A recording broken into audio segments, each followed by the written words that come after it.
citoyens.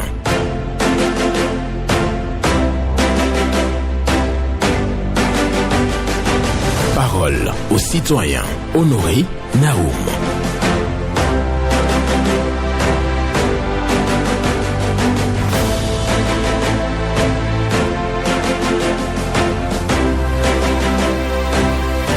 Si vous voulez que la vie vous sourie, apportez-lui d'abord votre bonne humeur. Si vous voulez que la vie vous sourie, apportez-lui d'abord votre bonne humeur. C'est une pensée de Baruch Spinoza pour la méditation ce jeudi 29 janvier 2026. Bonjour à chacun et à tous. Vos préoccupations, satisfactions et suggestions sont attendues au numéro 01 68 87 67 00 pour les femmes, 01 50 52 52 73 pour les hommes. Vous le savez aussi, ici, pas d'attaque personnelle. Vous prenez la parole en toute courtoisie. Blaise Sacla sur la mise en onde aujourd'hui. Michel Rounou pour le point, la présentation, Noré Naoum. Je vous rappelle la pensée du jour avant de prendre le tout premier intervenant de ce matin. Si vous voulez que la vie vous sourie, apportez-lui d'abord votre bonne humeur. C'est une pensée de Baruch Spinoza. Bonne méditation à vous. Premier intervenant, bonjour. Bonjour, la voix du Rossiol. Paul Raoul Zissou. Affirmatif. D'accord. Ça va bien chez moi en tout cas. Et chez vous? Je rends grâce toujours à Dieu. D'accord. Par grâce de ce matin, va spécialement à l'endroit du directeur général de la SDE, Ouémé Tato. Monsieur Naoum, depuis des mois, on n'est pas dit 4 à 6 mois, on est en train d'interpeller le directeur général de la SDE, Ouémé Tato, de dépêcher son équipe de dépannage pour venir éclairer les quelques poteaux qui ne s'allument pas à Kandévi à Lobatin, dans l'avant qui mène le plus de vaudous bien ici. La nuit, le quartier est totalement dans le noir. Monsieur le directeur de la générale de Ouémé Plateau, pardon. Au nom de Dieu et au nom de nous, membres des ancêtres, nous vous prions de dépêcher votre équipe de dépannage.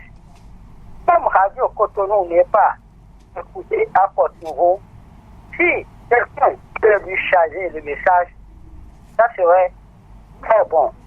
Monsieur Naoum, bonne journée. D'accord. Bonne journée à vous, Paul Raoul Zissou, donc qui vient à l'antenne ce matin pour évoquer donc une préoccupation concernant les lampadaires qui ne s'allument plus à Kandévié à Lobata. Et donc la SBE de Ouémé Plateau est appelée au secours pour éclairer donc ce quartier la nuit. C'est le message de Paul Raoul Zissou. Et donc si vous êtes à l'écoute actuellement, c'est responsable de la SBE, dites à votre équipe de Ouémé Plateau d'aller à Kandévié à Lobatin pour voir les lampadaires qui ne s'allument plus. Voilà, auditeur, bonjour. Bonjour, excellent journaliste, Monsieur Naoum, notre Alain Foucault, sans oublier son technicien du jour. Paul Chaudaton. Que Dieu te protège et le monde de nos ancêtres. D'accord, nous vous écoutons ce matin.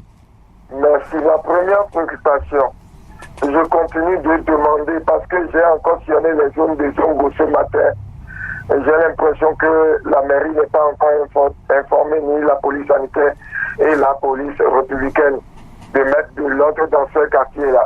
Allez voir, ce n'est pas beau à voir. Alors qu'on est en train d'exercer les milliards pour la reconstruction des voies, et ces individus que je ne sais même pas comment les nommer, sont en train de salir ces voies-là. Et ils sont assis dedans et tout. Et ça, il faut que ça change. Il faut que la répression commence à changer leur comportement. Sinon, ce n'est pas bien. Ça ne donne pas une bonne image pour notre pays. Et la plupart des tronçons que j'emprunte là, vraiment, c'est pas bon. C'est pas bon. Et malgré tout ce qu'on dit, ça continue. Ce qui veut dire que nos autorités n'ont pas encore pris les responsabilités.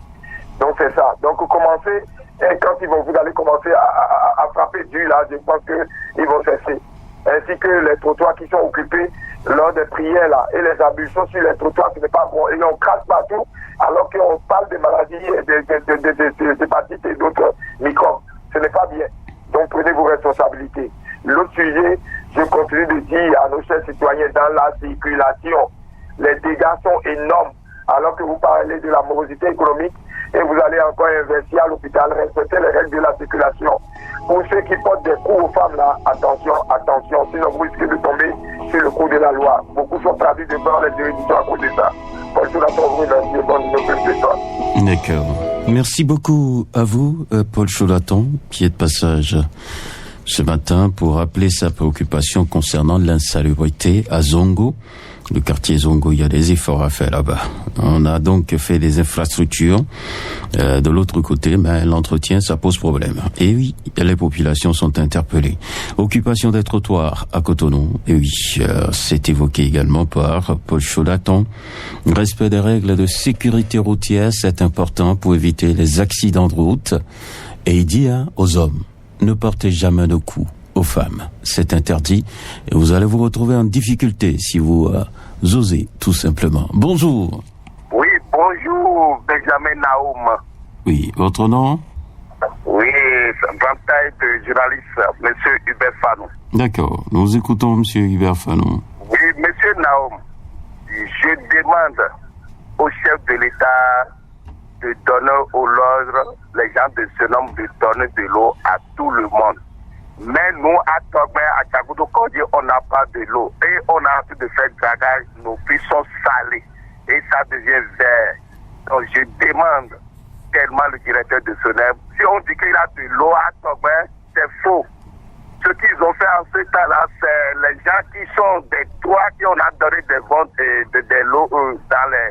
Bon, mais la fontaine, c'est à côté de l'école primaire de Togbe. Ça n'a pas arrivé chez nous à Tchagoudou-Kodi.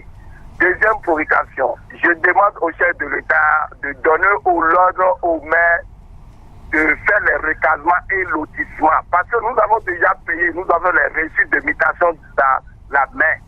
Et pourquoi on ne veut pas nous recaser? La fois passée, je vous ai dit que moi, je connais ma loi de citoyen. Si vous avez à payer un terrain, vous devez avoir un géomètre pour faire les additions de parcelles. Mais ce qui vient là, c'est les géomètres experts qui ont de faire recasement.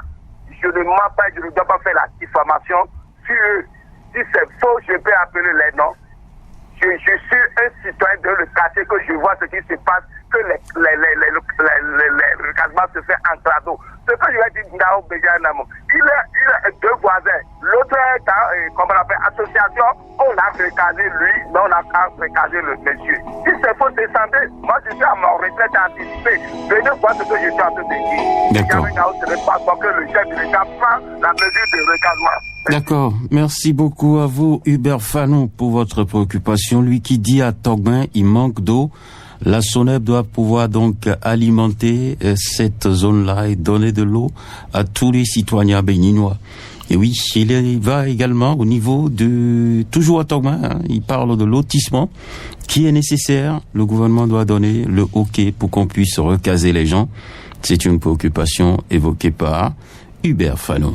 Et nous allons prendre notre intervenant dans quelques secondes seulement. Retenez la pensée du jour. Si vous voulez que la vie vous sourie, apportez-lui d'abord votre bonne humeur. Auditeur Andy, bonjour. Bonjour, monsieur le journaliste. Gervais José qui a sa radio en marche. Gervais depuis Yemi Koji. Je vous prie d'arrêter votre radio, s'il vous plaît, monsieur José. Oui. Nous vous écoutons. Ça siffle toujours. Voilà. Fait maintenant. D'accord. Je commence par vos maisons pénitentiaires, monsieur le journaliste. Il faut passer par là pour voir. Non. Et à qui nous tout demeure, parce que nous sommes tous des gens que, à un moment donné, vous pouvez avoir des problèmes pour aller là-bas. Je parle surtout à nos autorités. Et voilà qu'à des moments donnés, les gens passent et passent du tour à tour. Il va falloir au moins mettre au moins un peu la propriété dans cette maison et les conditions de couchage. Il faut aller voir pour savoir que c'est des hommes et qui passe par là. Je reviens sur le problème de Porto-Novo par rapport à la chère dame que nous avons perdue. Et je pense que le gouvernement a déjà pris les taureaux par les cornes en ce qui concerne les enquêtes. Oui, c'est bon, mais il ne faut pas que cela soit les enquêtes que nous sommes habitués. Ou par exemple, à Kourou, lorsqu'il y a eu de morts, il y a eu enquête du ministère, justice, fédération, mais rien n'est fait. Il va falloir maintenant suivre cette enquête pour que lorsque nous sommes tous des malades ambulants, c'est ça que les gens ne comprennent pas. Nous sommes tous des malades ambulants. Demain, que cela ne tombe pas sur nous. Merci, monsieur le journaliste. À bientôt. Ciao. Bonne journée à vous. Gervais Jossé, qui parle donc de nos maisons d'arrêt. Oui, il dit que ça ne va pas, hein. Il y a salubrité et autres, les conditions de couchage, il faut voir tout ça. Vous savez donc, nos prisons des fois c'est bondé de monde. Il faut véritablement faire quelque chose pour améliorer un tant soit peu les conditions de l'autre côté. Et oui, décès donc au CHTO, une femme qui est partie pour donner vie. Mais bon, qu'on a perdu, et donc le gouvernement a décidé d'investiguer là-dessus. Il souhaite que les résultats soient concluants et que les sanctions tombent. Bonjour. Bonjour, mon cher Naou. Moussa Alidou. Affirmatif, mon cher. Mon cher Naou. Oui. Ce jeudi matin, je veux dénoncer quelque chose qui est vraiment important. Et je veux que nos hommes en uniforme, les commissaires de tous les arrondissements n'ont qu'à faire quelque chose par rapport à cela, car c'est pas du tout bon. C'est qu'aujourd'hui, nous constatons dans la ville de Cotonou, un peu partout, dans la nuit, nous voyons qu'il y a des conducteurs de ZIM qui gardent leur moto devant les boutiques et se couchent là-dessus, sur les motos. Et cette manière peut causer beaucoup de choses que nous ne voulons pas dans le pays, mon cher Naoum. Si tu conduis le ZIM et il fait nuit, va chez toi et allez dormir. Là, c'est bon. Mais dans la nuit, garer les motos devant les boutiques et se coucher sur les motos dans la nuit, c'est pas du tout bon. C'est plein dans la ville de Cotonou. Je demande aux hommes en uniforme, à ceux qui font les patrouilles partout dans le pays, s'ils voient des gens comme ça sur les motos, ils n'ont qu'à les prendre en même temps avec leurs motos et amener ça au commissariat. Car cela peut amener des dégâts, cela peut créer des vols, ça peut même créer beaucoup de choses que nous ne voulons pas. Je demande alors à tous les commissaires, à tous les policiers, en faisant des patrouilles, s'ils voient des îles qui se comportent comme ça là, ils n'ont qu'à les chercher en même temps et les amener au commissariat, car c'est pas du tout bon. Nous voulons vivre en paix dans le pays, mais cette manière de faire là, ça peut causer beaucoup de choses. Mon Dieu Naoum, bonne journée à toi, à demain. Merci, bonne journée à vous aussi. Moussa Alidou, qui parle donc des conducteurs de Zemilian qui dorment à la belle étoile, donc qui travaillent tard.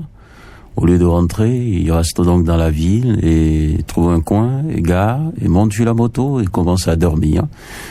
Pour Moussa Alidou, ce n'est pas du tout bien. C'est d'abord pas une mesure de sécurité qui... il faut régler ça. La police doit pouvoir gérer ça. Blaise, il y a quelqu'un, c'est ça? Bonjour. Bonjour, l'éminent journaliste honoré Benjamin Naoum. Katadios Nissou Maxime. Affirmatif. Merci d'abord pour votre pensée du jour. Parce que quand tu ne souris pas pour la vie ne te sourit pas. C'est ça. Je vais aller sur quelques déclarations maintenant. Un premier rapport à la voix, c'est à la dame. Et tel qu'il ferme les couloirs de circulation brusquement, j'avais dit que ce n'est pas bien. Mais j'ai demandé à ce qu'on pose des panneaux de signalisation sur le milieu là où on a fini pour éviter des cas d'accident. Je suis passé par la chef de panneau de signalisation, mais ils ont placé, mais ils n'ont pas allumé ça. Je demanderai à l'équipe de bien vouloir allumer ça les soirs pour qu'on évite les cas d'accident. Je vais aller rapidement sur le tronçon Pao à Rosonda. Je voudrais très respectueusement demander au ministre Jacques Ayadi, ministre conseiller Jacques Ayadi, de bien vouloir revoir les lampadaires solaires qu'ils ont mis sur la voie. Ça a commencé par ne plus s'allumer. Ce n'est pas bien. Je reviens rapidement sur Cotonou pour demander au ministre de l'Intérieur et au DGTL de bien vouloir relancer les contrôles de vide opaques. Je vais toujours le dire. Parce qu'on ne connaît pas qui est dans le véhicule, qui conduit le véhicule, qui domine dans le véhicule. Merci, monsieur Benjamin. Bonne journée à vous. Bonne journée à vous, monsieur Katadio.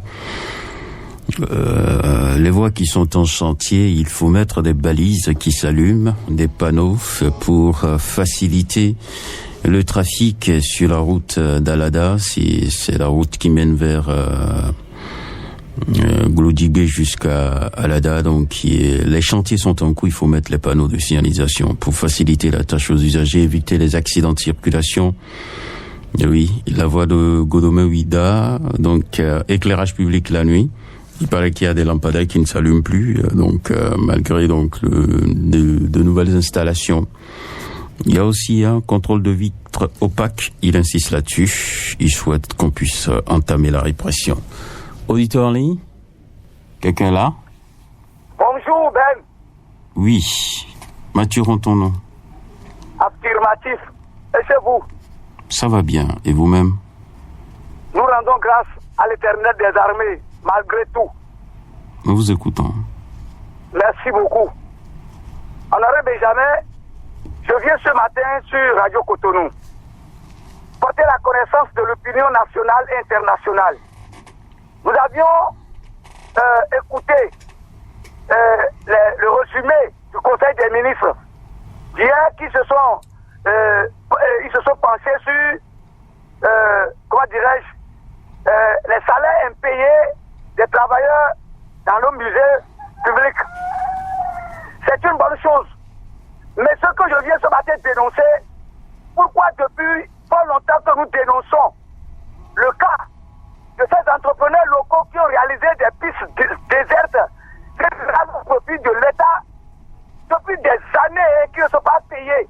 Pourquoi l'État a préféré faire de 2 poids 2 mesures? Ce n'est pas sérieux, c'est des Béninois qui se sont endettés et ont réalisé ces infrastructures et les réceptions ont été bel et bien organisées en présence des partenaires de développement, pour ne pas nommer l'Union européenne et la Banque française de développement et autres structures. Mais pourquoi ne veut-il pas payer ces entrepreneurs? C'est de l'injustice totale. Je demande au chef d'État Patrice Talon et à son gouvernement de bien vouloir chercher par toutes les voies et moyens à payer ces entrepreneurs, puisque dans leur cas, il y a déjà des morts. D'autres souffrent dans les lits des hôpitaux. Ce n'est pas sérieux. Mathieu Rotonou, excellente journée à vous et longue vie à Radio Cotonou. Bonne journée à vous, Mathieu Rotonou, pour votre préoccupation ce matin, lui qui vient parler des entrepreneurs qui ne sont pas payés. Allô, bonjour. La personne est partie. Donc, la personne va certainement revenir pour la suite de cette émission. Nous allons prendre un autre très très rapidement. Allô, bonjour. Si vous êtes là, on va vous recevoir dans un instant, tout simplement. Voilà. Si vous voulez que la vie vous sourie, apportez-lui d'abord votre bonne humeur. C'est la méditation du jour. Bonjour.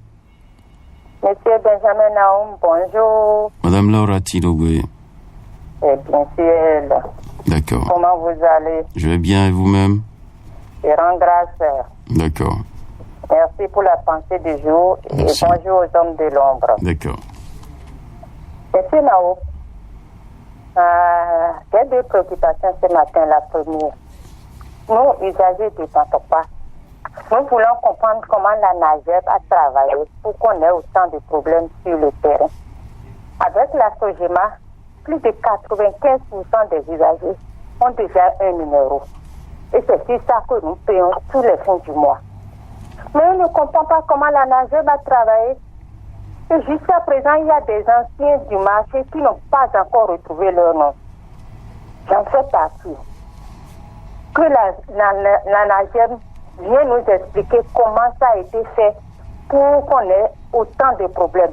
Il y a des gens dans Topa qu'on a balancé à Papa PK3, alors qu'on nous avait dit qu'on doit se retrouver à Kassato. Donc tout est mélangé, on ne comprend rien dans le marché. On ne comprend rien. Moi, je n'ai pas retrouvé mon nom jusqu'à l'heure où je vous parle. Alors qu'on a fait déjà plus de 30 ans dans le marché. Donc la NAGEB n'a qu'à venir nous expliquer pour que les enfants retrouvent leur nom d'abord. Deuxième préoccupation, la piste cyclable d'Aouikodi, la route allant à Ouida, que les autorités en charge, on leur supplie qu'ils viennent faire quelque chose pour cette piste cyclable. On attend crier, mais personne ne nous répond. On doit passer par là avant d'aller à Ouida. Si Ouida est beau et belle, il faut que la piste cyclable soit réparée. Merci et bonne journée à tout le pays béninois. Bonne journée à vous, Madame Laura Tinobwe, qui envoie un message clair à la NAGEB. Pour elle, il y a une mauvaise gouvernance tout simplement parce que la gestion des places pose problème. Il y a certains qui n'ont pas retrouvé leur nom, tout simplement, sur la liste et jusqu'à présent. Donc, la NAGEB peut faire quelque chose pour satisfaire tout le monde, ça fera du bien. Bonjour. Monsieur Naoum, bonjour. Rachidi Oba. D'accord. Sur le vote technicien, je vais à ma préoccupation. D'accord. Merci pour la réforme du président Talon. Aujourd'hui, partiellement, nous prenons les pièces en ligne. Mais aujourd'hui, il y a une pièce. L'intégration du CEP. Jusqu'à présent, ils n'ont pas trouvé une solution pour les obtenir. C'est-à-dire quoi, celui qui a trouvé qu'il n'y a pas Banikwara, pour retirer l'attestation du CEP, il doit quitter jusqu'à sa position de présidence pour venir à Porte-Nouveau, à la tech, pour obtenir cette pièce. Pour que les autorités en charge des déléguants de diplômes puissent faire quelque chose pour passer la tâche aux reconnaissances. La deuxième préoccupation de la situation au CH de Plateau, ça nous préoccupe. C'est des morts d'hommes. Les personnes qui sont décédées et ils vont faire enquête. Une enquête pour ce dossier.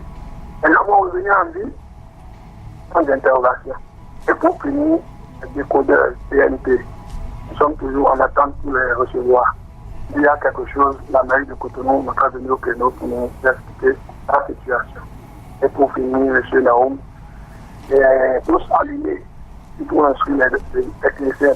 Parce que ça sonne mal, on rappelle toujours aux gens quand ils appellent des thèmes des postes. Ça ne serait pas bien pour une bonne émission à bonne écoute. Merci, monsieur le journaliste de Rachidi Oba. Merci beaucoup à vous, Rachidi Oba, qui demande bien entendu aux auditeurs d'éteindre leur poste radio dès qu'ils appellent la ligne téléphonique de Radio Cotonou. Et oui, il ajoute qu'il faut que l'État véritablement puisse faire quelque chose pour l'obtention des attestations de réussite au CEP en ligne. Parce qu'il faut se déplacer pour aller jusqu'à Porto-Novo. Cela a des coûts. Et donc, l'État peut quand même faire quelque chose. Il s'interroge aussi, parce qu'on va faire une investigation sur les décès intervenus, ou les décès bizarres intervenus au CHU Ouémé. Et donc, il dit, bon, est-ce que après l'enquête, on va retrouver ces personnes? L'idéal, c'est d'éviter les erreurs. Bon, je comprends bien sa préoccupation, mais il faut, quand des erreurs arrivent, il faut qu'on sanctionne aussi. C'est important. Ça permettra de faire beaucoup plus attention. On va pas retrouver la personne décédée, mais bon. Paix à l'âme. Et du courage à ceux qui ont perdu leurs êtres chers. Bonjour. Bonjour, mon éminent, Ndewenu, honoré Benjamin Naoum. Et qui a l'honneur? Tourou Jamari, oui. D'accord. Nous vous écoutons. Je viens ce matin m'agenouiller devant le père Pokofa Panamé pour que une émission qui était vers 5h30 là, oui. Je veux qu'il nous ramène encore de nos nouvelles émissions. C'est ma seule préoccupation ce jour. Ah d'accord. Excellente journée. Oui. Voilà, excellente journée à vous, le père Bokovo qui est interpellé et qui est appelé au secours. Les auditeurs réclament de nouvelles émissions. Tu vois, il faut vraiment être inspiré et produit chaque fois. C'est pas facile, ça j'avoue. Mais vous savez, il y a des messages qui sont quand même universels qui peuvent revenir à l'antenne en thème d'enseignement biblique. Merci beaucoup à vous, Sourou Jean-Marie. Oui, le message est entendu et sera transmis, bien entendu, au Père Bernabé Bokovo. Voilà. Merci beaucoup à vous. Et on va prendre le tour dernier qui échange actuellement avec Blaise Sakla. Bonjour. Bonjour, monsieur le journaliste. Amo Bokovo. Affirmatif, comment vous allez ce matin? On parle du Père Bokovo et c'est Amo Bokovo qui est en ligne. je passe bien. Nous vous écoutons. Je suis à l'antenne ce matin, monsieur le journaliste. Je vais vous amener dans le quartier qu'on appelle le Séjourné avec le corps. Dans ce quartier, monsieur Honoré, il y a l'insécurité qui règne en grand maître. Dans ce quartier, il y a l'hôpital de dispensaire, il va dire, c'était appelé ça hôpital de Souza. Et il y a deux autres grandes églises, à savoir l'église céleste et l'église catholique. Mais dans le quartier, je suis dans le quartier, il y a insécurité qui ne dit pas son nom. Les bonnes dames, si j'oublie leur mamie tout dehors, alors là, c'est fini. Et la deux vont plus retrouver. Je vais vous indiquer, au niveau de la paroisse céleste dont je parle, à côté juste de la paroisse, il y a un grand broussaille là. Et sans vous mentir, si vous voulez là, déjà à partir de 14h ou bien 15h, il y a des odeurs. Les gens fument dans la brousse pour être direct. Les gens fument dans cette brousse-là. Donc, j'interpelle. Je ne sais pas si le quartier est sous les responsabilités du commissariat de Verdecor ou bien de Vivaldi. Je ne sais pas. Mais je les interpelle, eux deux, ce matin. Ils n'ont qu'à faire quelque chose et faire leur partie dans la zone pour voir ce qui se passe. Parce que si tu es dans les environs là, tu sens en même temps que tu es en train de filmer quelque chose dans cette zone-là. Et l'insécurité, hier, c'est plus de 5 manœuvres qu'ils ont ramassé pour les bonnes dames. C'est tout ça en train de crier ce matin. Donc, j'interpelle les autorités sécuritaires de prendre leurs responsabilités car ils disent, mais nous ne vivons pas en paix. Monsieur le journaliste, je vous remercie et bonne journée. Bonne journée à vous. Amo Bokovo qui nous amène à Zezoumen pour parler des cas d'insécurité, de cas de vol, de marmite la nuit. Et il a remarqué qu'il y a aussi une petite brousse quelque part où véritablement pour lui c'est suspect. Il y a les gens qui fument là parce qu'ils sentent les odeurs. Il a la capacité de détecter les odeurs de fumée et de faire la différenciation de ces odeurs-là. Et c'est Amo Bokovo qui me dit ça. Il invite donc la police à descendre donc dans cette localité pour amener la quiétude. Voilà, le message est entendu. Merci beaucoup à vous. Et on finit avec la pensée du jour. Si vous voulez que la vie vous sourie, apportez-lui d'abord votre bonne humeur. Une pensée de Baruch Spinoza pour votre méditation. Nous sommes le jeudi 29 janvier 2025, encore quelques jours seulement. On va finir avec le mois de janvier, le mois le plus long de l'année. Et voilà, je l'ai dit, je l'ai signé. Et je vous souhaite une bonne journée à l'écoute de nos programmes.